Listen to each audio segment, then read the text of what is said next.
Vous l'avez remarqué récemment, les policiers ont une très mauvaise image en France depuis les manifestations, tout ça, depuis le 49.3 pour la réforme des retraites. C'est un bordel pas possible. Et les policiers sont très mal vus. Il y a tout le temps des vidéos qui les montrent en train de frapper des manifestants, des gens qui n'ont strictement rien fait, en train de leur écraser la tête, de rouler sur leur tête, de leur foncer dessus, enfin bref. Mais mettez-vous à leur place. Dites-vous qu'ils sont extrêmement fatigués, c'est un ras-le-bol aussi de leur part, voilà, parce que eux c'est pas que les manifestations, eux c'est toute l'année qu'ils s'en prennent plein la tronche, notamment voilà des lapins qui viennent les embêter, des gens déguisés en Spider-Man, tout ça, enfin...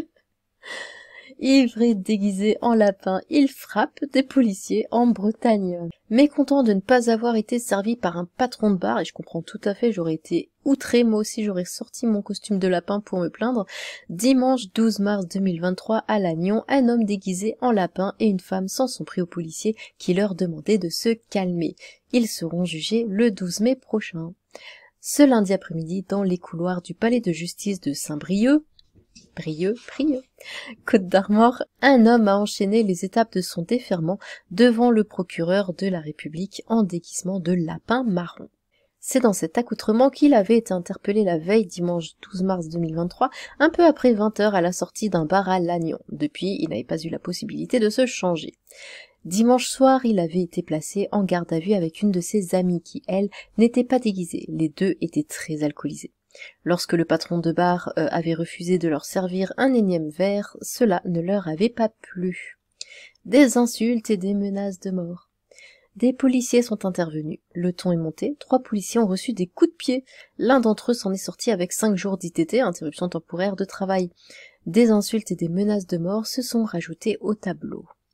Ce lundi après-midi, les 2 prévenus avaient dans un premier temps accepté d'être jugés en procédure de plaidé coupable, CRPC, avec une peine de 12 mois de prison, dont 4 mois fermes, aménageables.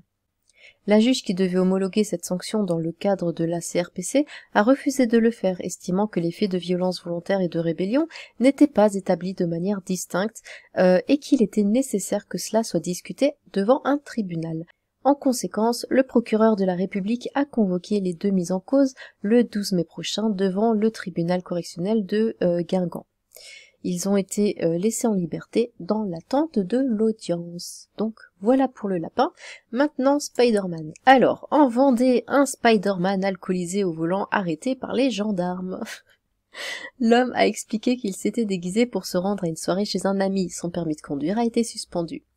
Il n'avait rien d'un super-héros, bien au contraire. Il représentait même un danger pour ceux qui le croisaient sur la route. En Vendée, un conducteur grimé en Spider-Man a été arrêté par les gendarmes en raison d'une conduite hasardeuse, voire dangereuse, indique-t-il dans une publication sur le réseau social Facebook mise en ligne jeudi. Dans celle-ci, ils reviennent sur ce contrôle surprise. Les faits se sont déroulés dans la soirée du samedi 10 mars dans les environs de la commune de Fontenay-le-Comte. Les gendarmes de la brigade locale, alertés par le centre d'opération et de renseignement de la gendarmerie, CORG, de la Vendée, ont procédé au contrôle du véhicule à la conduite suspecte. Ils se retrouvent alors nez à nez avec Spider-Man, ou plutôt d'une pâle copie au regard du costume choisi et du comportement de celui-ci. Près de 2 grammes. L'individu a expliqué aux gendarmes s'être déguisé pour se rendre à une soirée chez un ami auquel il souhaitait faire une surprise. Bien que super-héros à la réputation internationale, il a été soumis aux vérifications d'usage, écrivent avec malice les forces de l'ordre dans leur compte-rendu d'intervention. Le contrôle d'alcoolémie de l'homme au volant s'est révélé positif. Il était de 0,94 mg par litre d'air expiré, soit 1,88 g par litre de sang. Un chiffre bien au-delà de la limite autorisée. La conséquence a été immédiate. Spider-Man est reparti sans son permis de conduire et sans son véhicule. Bah, c'est pas grave, il a toujours sa toile, indiquent les gendarmes. Rien n'indique si celui-ci s'est alors rendu chez son ami en se déplaçant grâce à la projection de ses toiles d'araignée. Une chose est certaine, avant de partir, l'individu a accepté de prendre la pause pour les gendarmes qui ont gardé un souvenir de ce contrôle improbable. Si ces derniers mettent en lumière cet événement, ils en profitent aussi pour rappeler les règles de sécurité sur la route qui s'imposent à tous. et notamment que le taux d'alcool maximum toléré est de 0,25 mg par litre d'air, donc 0,10 mg par litre d'air pour les permis probatoires. Et bien voilà, c'était deux petites infos qui m'avaient l'air toutes mignonnes, et bon, bah, comme les articles sont assez courts, j'avais décidé de les mettre ensemble dans cette vidéo. Dites-moi ce que vous en pensez. Sur ce,